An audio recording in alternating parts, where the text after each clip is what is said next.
Hello,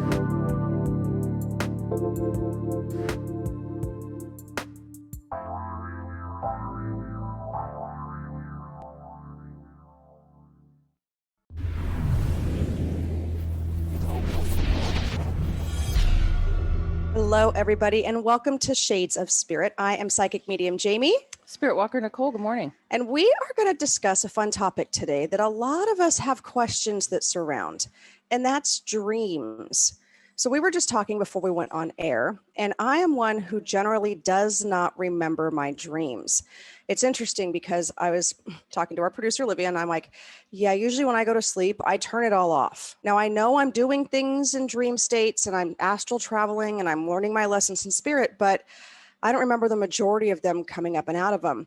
But last night I had made a pact with my spirit team and said, okay, tonight, these are the topics I want to discuss. I'd like some clarity on it for myself. I want to be able to speak on behalf of something very fresh. And sure enough, I had 4 different dreams. They've given me no guidance. They've just given me more things to think about. Mike, thanks a lot, team. But I actually asked for this information and it came about. So I could have gotten up this morning and did a whole journal on what those 4 dreams were, and then looked at them and connected with my spirit team and meditated on them, which I'm going to have to do later. I'm just not going to get all the pieces as fresh as they are in my head. But that was exciting for me. But you dream all the time. I do. All the time. And they're bizarre. They're bizarre and they're vivid, and there's like color and music, and like it's like a really sensory experience. Yeah, no. And I'm like over here, wah, wah. Except I did have a really cool thing happen. And I woke up a couple mornings ago and had a full on spirit come in and work with me to give a message to a couple that we know. And I'll actually be connecting with them today to go over that message. And I don't usually have that happen either. I didn't ask for that one. It just popped up. But it was color. It was vivid. I know exactly what happened, exactly the words, the name of the spirit coming through. It was just so interesting to think about that. That's the way that he was able to jump in and get that message. But just everyday dreams, like, I don't know, my kids have the most bizarre dreams as well. Like Emma was traveling in a different realm, and she was with her friend, and her friend was in a grocery store because she heard if she ate a bunch of peanut butter granola bars, that she could get back to Earth. But Emma really didn't want the granola bar. I mean, it was just this whole entire thing. And she's still laughing about it. But like, what does our subconscious do? Where does it take us? And are we really connecting on a spiritual level or not? And that's what we're going to approach today, right? So I don't know. I've had those dreams where I've got my phone out, or I even have, spirit dictionaries. And I'm like, all right, I had a balloon, a donkey, and a river. What does it mean, right? And you start to look up the things, and then you're like, I don't actually know what that's supposed to mean. Or you might have really long dreams. For you, you're surfing, in Hawaii, and the dolphins are around, and the angel choir singing, and that's really what she's like. That's where she goes, guys. And giving away all my secrets. I know, but then you wake up in the morning, and you know kind of what direction they want you to go in. Yeah. But you've been doing this for a long time, right? So let's talk about first why we dream, because that's an important part of it, and we're not going to get totally into the medical journals for you, right? We're going to give you a little brief synopsis of why we dream and the purpose of dreaming. So why don't you start that out? There's so many like different reasons. One of the main ones is to just like sort of, it's said to sort out the information that you've collected during the day. I mean, do you guys ever have dreams and then like maybe you in a split second as you're walking, you saw like, I don't know, a kid on a skateboard, and then you have a dream with, and there's like a kid on a skateboard. And it's just like a way that our brain kind of processes what we saw that day and kind of categorizes into like, yeah, I need this or I don't need this. So that's one thing. I found that when we go into REM, right? And that's almost every 90 minutes. This is when most of our dreaming occurs. And I know a lot of us who took even a psychology class in high school, we remember that information. REM is triggered by that set of neurons, right, in our brains that pump activity straight to the brain's visual cortex. And this is where it gets really interesting for me, because I'm very interested in people who have one sense that's been, taken from them, or one sense that they were not born with, whether it's your sight, your hearing, taste. because our other senses become more in tune. And you find that a lot of these people, I'm not going to say all, but a lot of these people that I've come into contact with are more sensitive on their sixth sense, the clairs, their psychic ability, right? So what happens when it's being triggered into that visual cortex that's causing us to experience these visualizations with our eyes closed? That's what's really interesting to me, is that you can bring and recall all of these, but people who are blind can also dream, right? But this is why we dream in that film type like environment. So that's how I see clairvoyantly, is if it's a film, black and white pictures or a black and white movie is how it works for me. So I think about the psychic abilities and what part of the brain do we tap in for that as well. So I do find it fascinating that how blind people dream, especially ones before the age of 7 who did not have a lot of things to go off of, right? People that have lost their sight older in life, they have a lot of things that their brain can then retrieve. But for those that don't, all of a sudden they're describing rooms, right? They're using echolocation. They're using different senses in order to work and navigate through life. But this is because their other senses have actually taken over that visual cortex and really evolved it and moved it into a space to where they're able to see without their eyes being open, or without that ability. So that was really just something that struck me about how our brains can adapt, how we can use all of our senses, and how we can still dream and still have profound dreams, right? And if you think about some of the musicians that have been blind, right, and compose these pieces, and just they're seeing it in their mind's eye, right? So it's kind of, for us, it's about, yes, put the medical part behind it, but then let's also take the metaphysical part and add it in, because so much of what we see, do, feel gets put into our dreams as well. And we'll have some of the most wild dreams, and I'm like, where did I go last night, right? Like, that's part of it for us. Maybe for me, it's not just up here, it's that I actually left my body and did the work I'm supposed to do in spirit form. So that's what's really fascinating for us, is to be able to combine it all together. Yeah. And another thing that it said that we dream is to like process our emotions, because we're not all very good at that. And it gives us a chance to kind of like, you're in that relaxation state, you're, probably hopefully in a safe space, and you can just sort of try to start processing that stuff that either happened that day, or, the past week, or maybe years, I don't know, but it helps you kind of process. And then also it said that it's to practice responses. So you ever, like, if you have a test the next day and you kind of like have a dream that you're sitting, I mean, we'll get to the most common dreams, of course, but it's like a way to practice of what's coming up or how you're going to react, or kind of put those things together. It's interesting because when we do research for all of our shows, right? And then we take our own experiences and add them in, because that's a part of what this is about. And when it came up about having those conversations and dealing with emotions, have you had to where you've gone to a job interview, but the night before you couldn't sleep, and all you did was think about how you're going to answer the questions, or what questions are they going to ask, or, right? We're planning ahead. Well, it's almost the show. Like, I don't sleep well the night before the show, because I'm like, okay, what if this happens? What if I say something wrong? What if, so I'm almost like I'm awake, but then I'll kind of drift off, but it'll be like us doing the show. Yeah, which is very interesting, because from us doing the show, sometimes we'll wake up in the morning and we scratch half the stuff we were going to do, because we have a whole new perspective of what's going on in our lives, right? We're going to come up and talk about most common dreams. If you have dreams that's like a reoccurring one, or a symbol in a dream, you can throw it in the chat boxes and let us know. And we can check in with your spirit team through the show as well, and see what maybe there's, sometimes there's hidden messages within our dreams as well. And so we need to talk it out with someone in order to sort it out.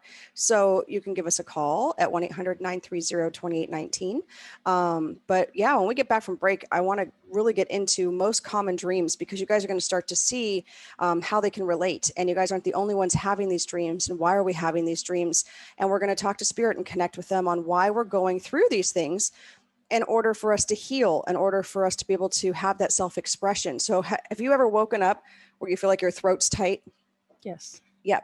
Okay. And that's a big thing for us, is because in our dream, as we're processing those emotions, we're speaking, right? So a lot of times, if you are someone that's more passive and you go inward, you're not allowing yourself to talk outside of yourself. But when we go into that dream state, we have an opportunity to be expressive and to communicate. But we may wake up back into the physical body and all of a sudden that's closed off again because that's not our norm. So paying attention even to the simplest parts of our body when we wake up in the morning will give us more insight on what we need to work on and work towards in our physical awakened state. So stay tuned. This coming Friday, I'm excited because we have our Facebook Live, our monthly Facebook Live with the lovely LaShawn and Ashley. So there'll be sketches, there'll be readings, there'll be laughs, there'll be cries. You don't know what's going to happen, especially when we get this bunch together. So, Spiritwalker Nicole is going to channel messages as well, and we read those on air. It's going to be a whole lot of fun. So that's on our Facebook page, Shades of Spirit LLC. That'll be at 6:30 p.m. And then in 2 weeks, on the first Sunday in February, is our Sacred Circle. I'm having fun with those. Mm-hmm. Yeah. They're a lot of fun. We have about 10 or 11 people that get together. We don't take any more than that because everybody gets a reading. It's about a 15 to 20-minute reading, like per person. You can bring questions. You can just leave it open to spirit. Sometimes a loved one comes through. We don't know what to expect either, but that happens. And it's just a great way to check in monthly with spirit, your spirit team, and kind of make sure you're validated and got some clarity and on the right track. So that is the first Sunday in February at 4 p.m. Pacific Standard Time. You can also register on our Shades of Spirit LLC page. All right, you guys, we'll be right back after this break.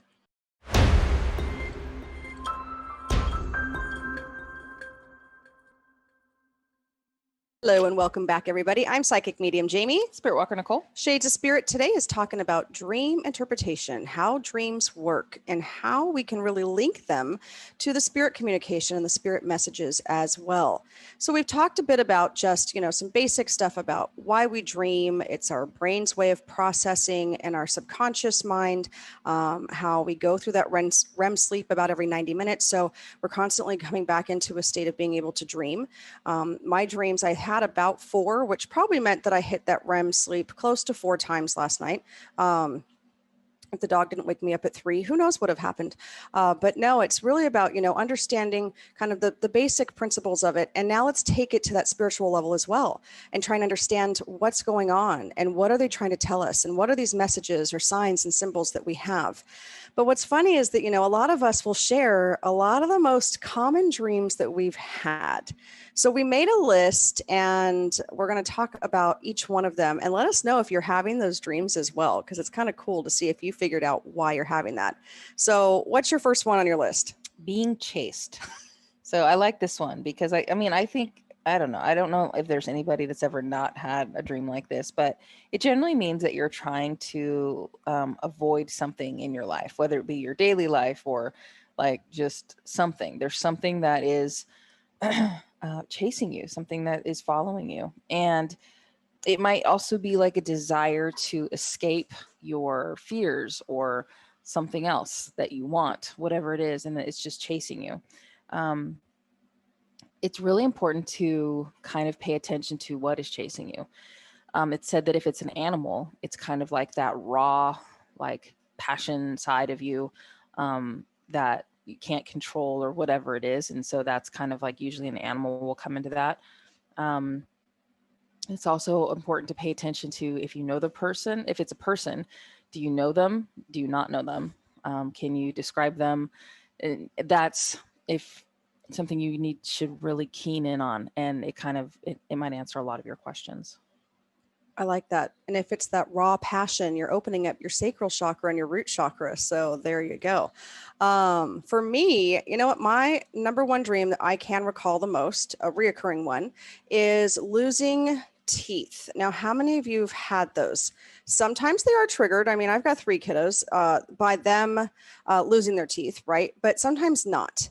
And it is one of the most common dreams out there, is losing teeth. Now, I don't just lose one.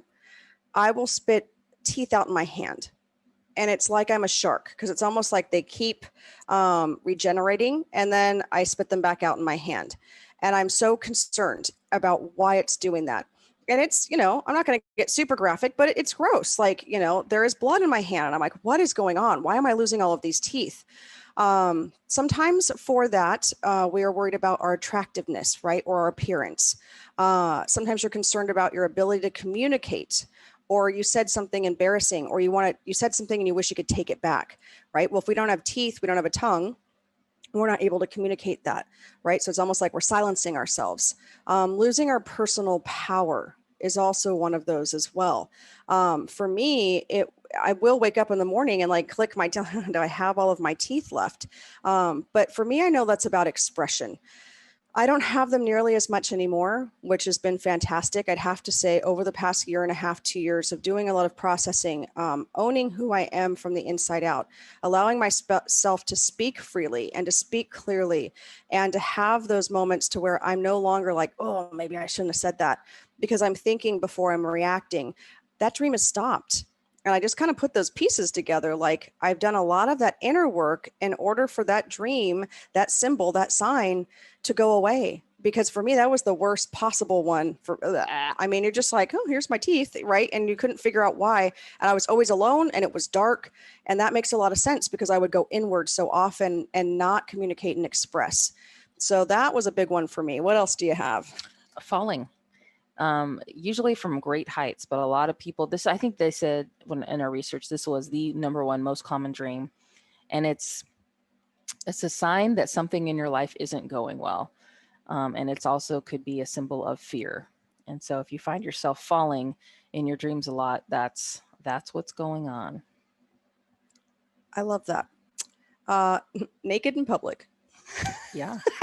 I've never had that one, which is interesting because you think a lot of people have talked about that.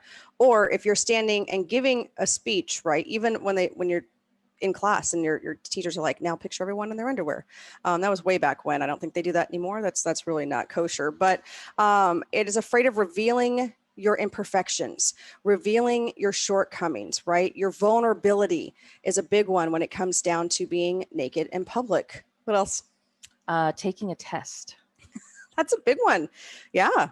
So it's if you're dreaming about taking a test or like being late for one or just being unprepared, it just kind of shows that you're unprepared for something or multiple things in your daily life. So if you find yourself, like not being able to find the room of your test or those like anxiety dreams, that's probably what's going on. You're just feeling unprepared for something that's coming up. Falling. Oh my gosh. I know, but I want to go back to that one. So I don't know how many of you, when you do the falling part of it, stop right beforehand. Like, my guides are showing me that they're telling you to jump, right? So if you're having that falling dream, I want you to go back in, and I want you, because they're showing like a gigantic bird out of some sort of, movie, or a dragon.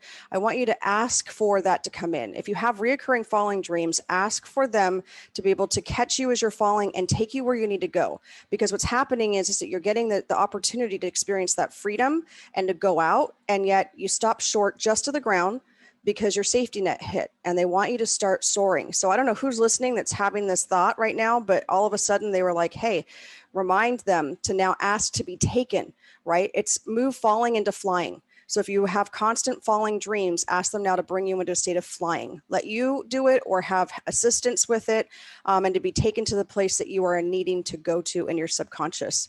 Sorry, I looked at the list again and they were like, ding. So what else do you have on the list here? A fun, easy, nice one for a Monday morning of infidelity. Good morning, San Diego. Or everywhere. Everywhere. Yeah. That one is interesting, though, because it doesn't mean that your spouse is going to be cheating on you, or that they have cheated on you, right? It does indicate issues of trust, loyalty, and communication in a relationship. So if you've had those dreams, maybe go back and think, why? Why do I feel as though this person's going to be cheating? Or why are they cheating and I'm walking in? Or figure that part out. What is it within you? Because sometimes it's not necessarily with them, it's within ourselves. Where are we mistrusting? Where are we not listening to the cues? Why are we not opening up to that love they have to give us? A lot of times it could be relationships we've had in the past that have led us to think that way. Maybe you were cheated on. Maybe it was just someone that you thought that was going to be your forever, had, turned into somebody different. Maybe things had happened to you in your previous relationships. So it is about communicating not only with your partner, but with yourself, and really realizing, why am I having these dreams, right? And that kind of just That's a big one for a lot of people because a lot of us are insecure and we aren't quite sure in our relationships because of past issues that have happened. So really getting to the core of that and cutting those cords and releasing those individuals' energy from you might actually stop those dreams. And it's I work with a bunch of guys, and one of them came to work the other day and he's like, "You're not going to believe this." And I'm like, "What's going on?" He's like, "My wife is super pissed at me because I cheated on her in her dream. She woke up mad. She wouldn't talk to me. She threw a few things." I'm like, wow. Yeah, we might want to revisit that one, right? But no, that is a big one that we have because we become vulnerable, and that's a big one for that cheating dream. What about another one? Flying, actually, you kind of hit on this a little bit earlier, but flying, if you dream that, it's like freedom, and it symbolizes freedom and independence, or a desire to flee or escape the realities of life. So kind of when you're flying around up there, you know that you can't really do that in reality. So it's cool to be able to kind of do it in your dreams. And I don't know, some people kind of become aware that if they're flying, that it's a dream, and then they kind of will lucid dream a little bit and fly somewhere that they want to go. So Terry Collette, I love the couple things that you've put up here. So I want to hit on two before we go to break. The first one we will actually get to at the end segment about connecting with our loved ones in spirit. So she's having some very vivid dreams with individuals coming in from her family, and her mom is 85 and having some health issues. So we'll give you some more, clarity and guidance on how you can really get those messages from those loved ones in the last section. But as for your fish dream, that was very interesting because she's talking about how her husband had taken these fish out and put them in cups, and they ended up in their bed, and some died and some gave birth, right? And she's asking her husband to help her, and he said everything will be okay. And then all of a sudden the tank was too full to put the fish back. Okay, that's a lot going on right there. So your spirit team checked in with me and they were like, okay, first of all, you've just hit a whole bunch of big things: rebirth and death, right? So letting go and shedding.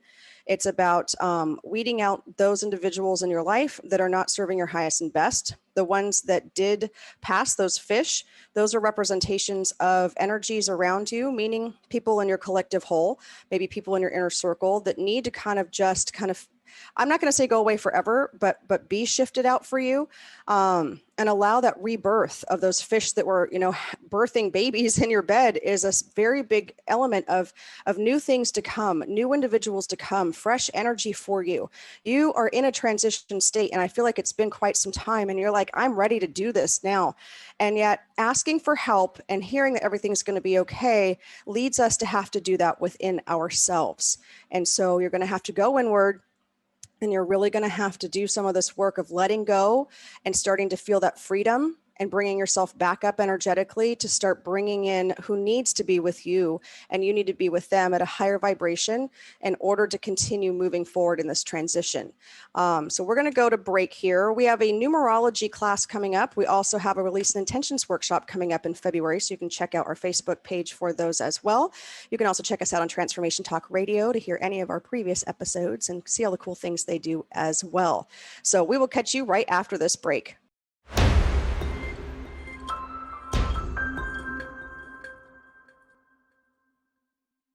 Hello, everybody. I'm Psychic Medium Jaime. Spiritwalker Nicole. One of these days, we should be each other. No. And I could be Spiritwalker Nicole, and I could talk to angels and guides all day long and go surfing in Hawaii with them. And you can deal with what I deal with every day. No? Happiness, joy. Happiness, joy. Yeah, that's what we'll call it. All right, you guys. So we are talking about dreams today. I want to get to Cindy's dream, Cindy Schaefer, and then we're going to talk about nightmares, night terrors, and sleep paralysis. So if you have experienced this yourself, light Monday topic. It's no problem. If you've experienced them yourself or your children have experienced them, you definitely want to tune in for that part. But Cindy said falling into a shallow water full of snakes. Okay, well, that already gave me the duality. Okay, so unfortunately, you're not swimming in the shallow water with the koi fish. Koi fish we think of as just this beautiful element. It's flowy. Their colors are amazing. They school together, right? Nope, you decided to fall into the water with snakes. Well, snakes can mean a couple different things. They can mean toxicity, poisonous relationships, dirty spaces, right?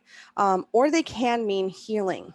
And so what they were talking about with me as I was tuning in on break is that you are facing a duality right now within yourself. And I think that there is somebody in your life that might be a little bit more toxic with their own energy, and it's bringing you down and it drains you, and it's something that can be alleviated.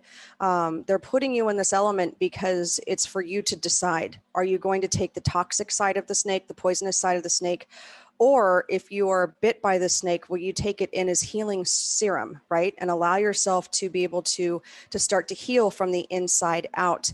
The water part of it is purity, cleanliness. It brings clarity, right? If you can look into the water and see it clear, that's going to help decide where your dream is going with you. If the water is murky, and you've got these snakes in there, it is really time to figure out how to clean all of that out. It's energy that's being stored that we can let go of. Water is also a fabulous conduit of energy as well. So you're adding the water element of that conduit of energy into the secret meaning of what these snakes are. And so you're going to have to go within. If you meditate, do a quick meditation, check it out and see what it looks like again, if you can bring it back up for your subconscious, and then really kind of start working on that for you. But they wanted me to hit that up first. Maybe also avoid having an Indiana Jones marathon like we did last week with the kid, because snakes, there's snakes, everywhere. There's spiders, there's water, there's something for Scorpions. you. Well, all right. So nightmares, night terrors, sleep paralysis. This is one that hits home for me tremendously. I've experienced it. 2 of my 3 children have experienced all 3 of these, and learning about them and how they are affecting us is very interesting. But I also know that from the medical side of it, I experienced it, the spiritual side of it, the metaphysical side of it. And so I could sit in a room and have a discussion with someone who is very much on the medical track of why we have these, and I can have a reason why I have them based from spirit experiences each and every time. So, how do you want to start it out? This is you, man. You know how this happens to you. I've never experienced it, thank goodness. Yeah. Okay. So that's the angel medium. And that's what's interesting as well. You don't have dreams like this. You don't have the sleep paralysis. You don't have the visitations like I've had in the past. But your dreams are usually light. They're connecting with your angels, your guides, where I'm working in the lower vibrations a lot of the time. And I'm helping spirits and people, bring that energy up. So I stay in that vibration. So, nightmares are when we're in an active state of REM. So we can remember our nightmares. It could go along with some of these, being chased. Maybe you are being chased with someone you can't see who's out to get you. I've had those dreams where I feel like somebody's trying to hurt me. I have to look in and see why. Who in my circle is doing that to me? Or am I doing it to myself? But nightmares, we can remember. Night terrors, not so much, right? So nightmares, they say, can occur to kids starting age 3 to 5. So all of these can start in childhood age. And they're estimated 10 to 50% of children have nightmares severe enough to disturb their parents or their caregivers. I definitely did that to my mom, and 2 of my kids did that to me.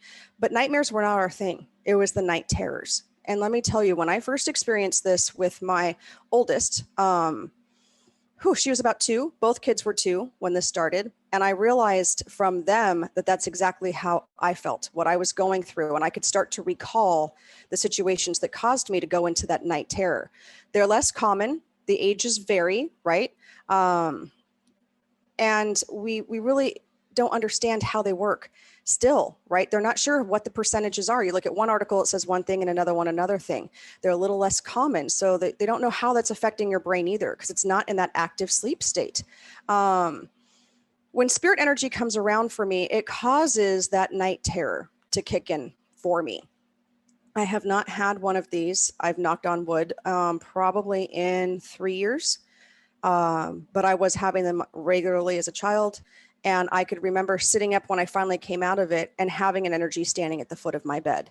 My first kid, she was definitely the one to where I had to walk, and her eyes would be rolled back in the back of her head, and I would have to talk. You can't necessarily wake the kids out of that night terror state. Now, I had a pediatrician I loved, and he said, just talk to them.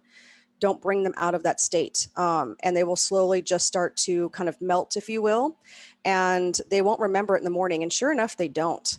But as a parent, I mean, my son, if I would have been back in the day where they believed in witches and all these things going on, I probably would have had him exorcised because he looked like he was possessed. And unfortunately for him and for the rest of us, it was probably 3 or 4 nights a week. And he would get into the first 3 hours or so of sleep, which is about the time that sleep paralysis or that night terrors start. And then all of a sudden I can hear him. They're not yelling. It's not like the nightmare type of environment. And his eyes will be rolled back in his head. It really looked like he was having seizures, but he wasn't. He would become stiff-armed and he would sit straight up, and yet no one's home, right? And so then I would have to kind of lay him back down and I would have to talk to him. And there were years and years that he slept next to me on the floor. And when he'd do that, he didn't have the night terrors. And I started putting those pieces together, that when he's alone, he's more vulnerable because he's probably my most open kid, just has never fully embraced it because the fear kicks in. But when he would sleep next to me, he might start to have one and I would just talk to him and lay him back down and then he would just relax into it. So he felt more protected on that level. Now, sleep paralysis. I know a lot of us have had it. You probably could find this being the most argumentative topic in this discussion of nightmares, night terrors, sleep paralysis. You have those medical people that are like, this is the reason why, this is what your brain's doing, this is what's happening. And then you have those of us that have it and yet are with spirit while it's happening, where we can't move. And it is the scariest thing I have probably ever experienced multiple times. Now, that's not all fear-based energies coming in or lower-based energies. I actually had my first one as a child, and I don't remember all the details to him, but the first one that could be validated was probably, 15 years ago, 20 years ago. And we were staying at family's house and it was New Year's Eve and we were sleeping in the living room and all of a sudden I couldn't move and I knew what it felt like when spirit was coming in, especially at night. And I can't move, I can't talk, I can't signal anybody, but there was a spirit in the corner. And then they finally had me calm down and I could see her making hats. And it was this little lady and she had on an old fashioned dress and big shoes and she was up and down on things and she was making hats and she had a big hat on, very detailed for me, right? So it's like I'm in that REM nightmare state, but it wasn't. I couldn't move. I was paralyzed. And so when I finally got enough of it, I was able to finally bring myself out of it. And so I sat around at breakfast before I went to work and they're like, I don't know anybody like that. Well, it just so happened that my mother-in-law at the time was talking to her mom and she called me at work and she goes, I need to tell you this right now. You have no idea what you saw. She goes, that was my great-great-grandmother. She was a hat maker. So it can happen on good and it can happen on those darker times. I have had a very evil entity come in during a camping trip and stare at me and come in, and I could not move. And that was probably the most fear I had ever experienced. And that was up in Big Bear, like very haunted areas in that area as well. And I could not wake up and I was sweating and I was paralyzed. And then I had one other time that really shook me to a core level because I couldn't see him and I could see lights. It was very, you guys will know I'm not big on the 5D. I don't understand how all that works. And you aren't going to hear us talk a lot about aliens because I don't have a lot of experience in that. But it was that vibe feeling. And it was coming up from behind and around me and I couldn't move. Right. And that's tough when we're in those positions, but it's even harder when we don't understand them with our children. And it didn't matter what I watched. It didn't matter what my kids watched. They didn't watch bad stuff. They would still have these moments. And so is it just how our brain responds at night when we're sleeping, or is it more? And that's what leads all of this into, to be interpreted differently, which I love. Mm-hmm. No experiences for you, huh? Well, I got nothing for that segment, but I like your take on it.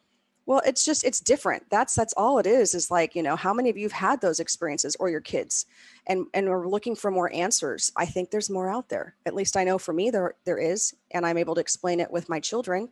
And yet they don't remember really any of those moments. And I'm actually kind of happy, right? And once I took control of my house and my situation, my environment, and I became empowered and I let the fear leave, it stopped. It's like the whole house died down which was really interesting.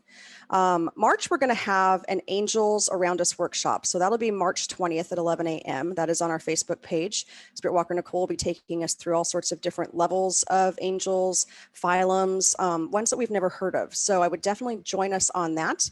And I do past life readings. So you guys can book your past life readings on our website at shadesofspirit.com.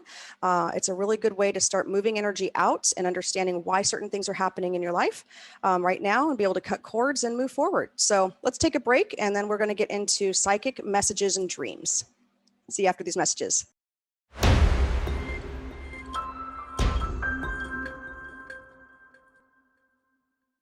Hello, everybody. Welcome back. I am Psychic Medium Jaime. Spiritwalker Nicole. All right, we are closing off our segment today on dreams and how we process them, but more on the spiritual aspect of it and not necessarily the medical journal side of it. I love that Jamie Fogel brought up here on our Facebook page something to remind you guys about before we finish off with the psychic messages and dreams section is we are in control. So there are essential oils. Jamie, throw it up on the page. We've got people totally interacting today. What essential oil is good to put on your big toe and why for them? You can use essential oils for helping you in that dream state. Also, before you go to bed, I used to do this every single night with my kids, is that I would put myself in a white bubble of light, them in a white bubble of light, and then I would ask our angels and guides to come in and clear out the rest of the house and then circle that in a bubble of light. So I will go through and say that this house is enveloped in a white light. It is pure, and I only want what's love and light for everybody in the home. And that does help kind of alleviate some of those night terrors, nightmares within the home. And, you know, I can only speak on my experience. There's no documentation on that anywhere. But for me, it is about owning your space, bringing in your angels. Another angel to bring in that would be great is... Oh, Archangel Michael for that, for protection. And there's so many different angels that you can bring in. There's an angel for that. I like to say that because there is. I mean, and it's just whatever. If you're thinking about protection and you just want like your animals, your family protected or whatever, just bring him in and he'll get right to work. That's what we should have called the workshop. There's an angel for that. All right. So with that being said, psychic messages and dreams. This is a cool one. I like this one because so often in our readings, we'll have a client just when we're talking, they'll just be like, oh yeah, I think my grandpa came in to visit me last night, or and then they're wanting to know, is it my imagination? Was it just a dream, or did this really happen? Yep. And that's the thing is that, how do we decipher dream visitation from loved ones to just a dream with our loved ones in it? Mm-hmm. There's some things to look for. Number one would be, it feels extremely real and vivid. And it's, as opposed to sometimes when you wake up, you kind of just feel like you just remember fragments of dreams, and as the day goes on, it fades or whatever. Mm-hmm. These you hold on to. You can describe it in extreme detail, and you will probably remember it for a very long time. You guys got to remember, though, that it's a lot of times in color. So if you dream in black and white like I do, or neutral colors, and you start seeing this vivid color come about, or all of a sudden you really are smelling that cherry pie, and yet you don't normally do that in your regular dreams. Maybe if you're in a regular dream, and it's raining, you're not necessarily, some of you will, which is awesome, be able to smell the rain hitting the asphalt. But all of a sudden you smell that cherry pie or that particular perfume or cologne, that is bringing that vivid dream to life. Or you can hear their voices. Sometimes that happens as well. That's because they're with you at that moment. Mm-hmm. It could be that the person or animal, a lot of us have animal visitation dreams. And I don't know if everybody really thinks about that as, our animals are part of our family. And when you dream about them coming to visit you, that's a thing. Usually when you have a dream visitation, whether it be from a person or an animal, they appear healthy. So, like really healthy. And the theory behind that is they've reconnected with that God source energy, however you want to put it, and are in their best state. Mm-hmm. And they're coming to us like the best version of themselves. Which happens also in mediumship readings. Is for me, they will come in, they might come in first the way that they passed because they want validation. And as soon as it's validated from my client, they are now whole. They're one, right? So they're able to show what it was like in order for validation, but then they're more on that healthy. They're no longer attached to this physical shell that we're in, right? That's what holds the disease, not our spiritual self. We may need to ascend and do more over there, but that's that correlation. If you have to ask, this is Yeah. the one that I debate on. So we put it on the list, but hit that one up and I'm going to tell you why I debate on this one.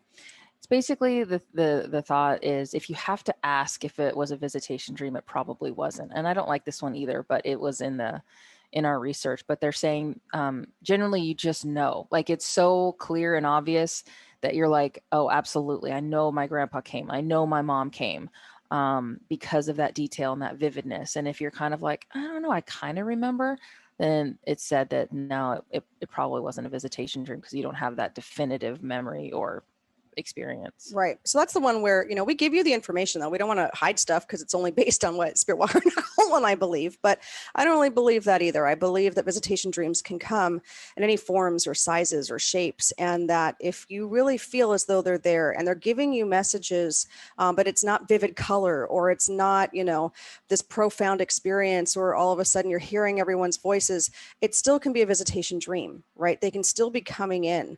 So I like that Cindy asked, why can't I see a loved one's face, but I know who it is? Sometimes our conscious mind and our subconscious mind are at odds. And so we may feel that we are ready to see them.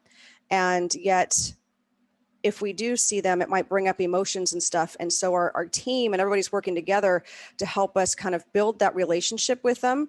But they're just talking about timing for a lot of us. It's also about energy. Like it takes a lot of energy for a loved one to come into our dreams. Absolutely. And so if they're still learning how to do that, maybe they can only just get that energy of their essence or whatever it is, just to be like knocking on that door before they can fully like come to fruition. So it's not necessarily that they don't want to show their face. It's just they're learning how to do this. Or that you're not ready. It might be you aren't quite in that space, especially for people who've just lost people. I have heard that before, but Spiritwalker Nicole's right. Sometimes spirit is just still trying to navigate how much energy does it take for them. Remind you guys that spirit needs energy to amplify that space. I like though this part that when we dream and we have that connection, we're filled with peace and love. That's how we should be left, is in that space. As long as we're putting it out to the universe, that's what we want. Yeah, dream visitations usually when your family, like let's say it's your mom and maybe you had some friction or whatever. When your mom comes to visit, it's not going to be like, oh, I told you that was going to happen. Oh, well, if you would have just listened to me. It's not like that. It's positive. It's loving. It's all that stuff. And I'll just leave it at the word stuff is in the past. And, she's on the other side and she can see things from a different perspective and is learning and healing. And when she does come, it's going to be just like with the important stuff, not that little just nitpicky whatever that you might have remembered. Now, the thing with Terry for you is that I do want to hit that real quick is your mom being 85. We know that within, the span of life, that she is coming towards the end of her life. Now, it could still be another 10 to 15 years. So no one's dismissing her at this point. But we kind of go back into that childlike state consciously. Okay. So children don't know the difference between spirit being here and humans. We are taught that isn't real. That's a pretend friend. Right. And then we start to grow out of it unless you're embracing it with your family and people that are open, and they'll continue that process. They might shut down a little bit. The adults are very similar to that as well. So your mom is opening up and feeling the energies around. Great grandmother that I have is 97, has felt her grandmothers around and her mom for years and years. Doesn't mean that she's going anytime soon. It just means that they're ready. She can see them now, and they're making their presence clear to you as well, because you're in that environment to be able to share that experience and that reconnection with her. So that's what they're showing me for you. And Jamie Fogel's question is a very matter-of-fact one. What if you feel dark energies around you, or have had a nightmare about dark energies around you, or spirits? And, how do you know that it's really there? you know what? Sometimes it's our conscious mind and sometimes it's our subconscious mind, and sometimes they're just passing through. Send them away with Archangel Michael and love and light and watch the room lift. You're going to know that they were really there if that's the case. It's about empowerment. So you got there's an angel for that, and you are the one who takes control. So whether it's quote unquote real or not, just take care of it. Absolutely. All right. I want to thank you guys. Tune into Eye of Soul Radio and Shades of Spirit Radio on Transformation Talk Radio, and we'll see you next week.